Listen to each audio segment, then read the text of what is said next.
আসসালামু আলাইকুম ওয়া রাহমাতুল্লাহি ওয়া বারাকাতুহু। সমস্ত প্রশংসা আল্লাহ সুবহানাহু ওয়া তাআলার এবং অগণিত দুরূদ রাসূল সাল্লাল্লাহু আলাইহি ওয়াসাল্লামের উপর। আমরা গত 2 দিন হচ্ছে পবিত্র রমাদানে কি বিষয় থেকে বিরত থাকবো সে ব্যাপারে আলোচনা করেছিলাম।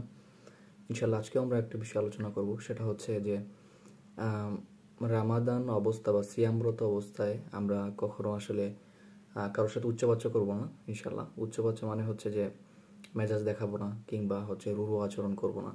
অনেক সময় দেখা যায় যে রমজানের কারণে সিয়ামরত অবস্থায় থাকার কারণে পেটে খাবার না থাকার কারণে ক্ষুধার্ত থাকা অবস্থায় আমাদের মেজাজ গরম হয়ে যায়। আমরা মানে খুব বদমেজাজ দেখাই কিংবা খুব বাজে আচরণ করি, রূঢ় আচরণ করি। আমরা মনে করি যে মানে আমার মাথা গরম হয়ে গেছে। তো আসলে আমি যার সাথে এই ধরনের আচরণ করছি তার মাথাও তো গরম হতে পারে, তাই না? সেও তো সিয়ামরত অবস্থায়, তাই না? সেও তো ক্ষুধার্ত। তো আমরা ইনশাআল্লাহ আজিজ চেষ্টা করবো আজকে থেকে যে আমরা যেন, কারণ দেখেন এই যে জিনিসগুলো হারাম, গতকালকে বলছিলাম যে জিনিসগুলো নর্মালি হারাম, তো সিয়ামরত অবস্থায় কেন আমরা এই জিনিসগুলো করবো, তাই না? হালালগুলো থেকেই তো আমরা বিরত আছি, তাহলে হারামগুলো কেন করব? তো ইনশাআল্লাহ আজিজ আমরা খারাপ আচরণ থেকে বিরত থাকবো, রোজাদারকে কষ্ট দিব না ইনশাআল্লাহ। যারা সিয়ামরত অবস্থায় আছেন, স্পেশালি হচ্ছে আমাদের মায়েরা, বোনেরা, স্ত্রীরা যারা আছেন, তাদের সাথে আমরা খুব ভালো আচরণ করব।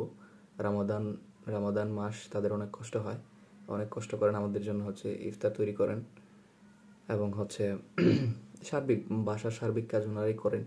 তো আমাদের কোনো কিছু যদি ত্রুটি হয়, ওনাদের কিছু যদি ত্রুটি হয়, কোনো প্রবলেম হয়, আমরা ইনশাআল্লাহ আজিজ ধৈর্য ধারণ করব, ধৈর্য ধারণ করে বুঝিয়ে বলবো ইনশাআল্লাহ।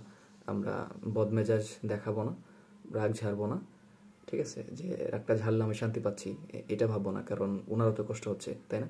সিয়ামরত অবস্থায় উনি এত কিছু করছেন, তারপরে সব কিছু বিবেচনা করে ওনার তো কষ্ট হচ্ছে, তাই না? কারণ সিয়ামরত অবস্থায় আপনি যখন একজন মানুষকে কথার দ্বারা, কাজের দ্বারা কষ্ট দিবেন, তো আল্লাহ তো এটা দেখছেন, তাই না? আর এটা তো বান্দার হক নষ্ট করা হচ্ছে। আমরা দেখেন আসলে বান্দার হক নিয়ে আলোচনা করছি, প্রথম দিন গীবত নিয়ে আলোচনা করলাম, বান্দার হক, ঠিক আছে? সো আজকেরটাও বান্দার হক। তো আমরা যদি ইনশাআল্লাহ আজিজ এইভাবে মানে খারাপ আচরণ থেকে বেঁচে থাকতে পারি, কথার দ্বারা কাউকে কষ্ট না দিই, উচ্চবাচ্য না করি, বদমেজাজ না দেখাই, তাহলে কি মানে হয়তো কেউ একটা ভুল করলেও আমরা যখন এটা খুব ভালোভাবে রিসিভ করলাম, অ্যাকসেপ্ট করলাম, তখন তার সাথে আমাদের বন্ডিংটাও কিন্তু অনেক ভালো হয়ে গেল, ঠিক আছে? দেন আমাদের ইমেজটাও কিন্তু অনেক সুন্দর হলো। আমরা অনেক সময় খাবারের জন্য বলি এটা এইভাবে হলো না কেন, ওইভাবে কেন হলো, ঠিক আছে? কিন্তু আমরা যদি ধৈর্য ধারণ করতাম, আমরা যদি আল্লাহর উপর তাওয়াক্কুল করতাম যে যেটাই রিজিকে আছে আলহামদুলিল্লাহ আমি ওটাই খাচ্ছি। অনেকে তো খেতেও পাচ্ছে না, আমার না হয় একটু লবণ কম হয়েছে, একটু এই আইটেমটা কম, ওই আইটেমটা একটু বেশি।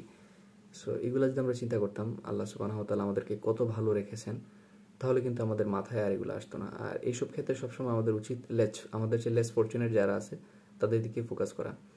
যারা কম খেতে পারতেছে, যাদের সুযোগ সুবিধা কম, তাদের দিকে যদি আমরা তাকাই, তাহলে আমার মনে হয় যে আমাদের এইসব ব্যাপার একটু কমে আসবে, ঠিক আছে?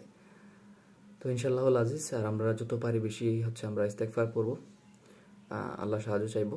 আল্লাহ সুবহানাহু ওয়া তাআলাই একমাত্র আমাদেরকে নিয়ন্ত্রণে আনতে পারেন, আমাদের রাগকে কন্ট্রোল করে দিতে পারেন, আমাদের বদমেজাজকে দূর করে দিতে পারেন। সো আল্লাহ সুবহানাহু ওয়া তাআলার কাছে আমরা দোয়া করব, সবাই আমার জন্য দোয়া করবেন, আল্লাহ যেন এই গুনাহগার বান্দাকে হেদায়েত দেন এবং আমাকে যেন আল্লাহ প্রপার রাস্তায় সবসময় গাইড করেন। সবাই ভালো থাকবেন, সুস্থ থাকবেন। আসসালামু আলাইকুম ওয়া রাহমাতুল্লাহি ওয়া বারাকাতুহু।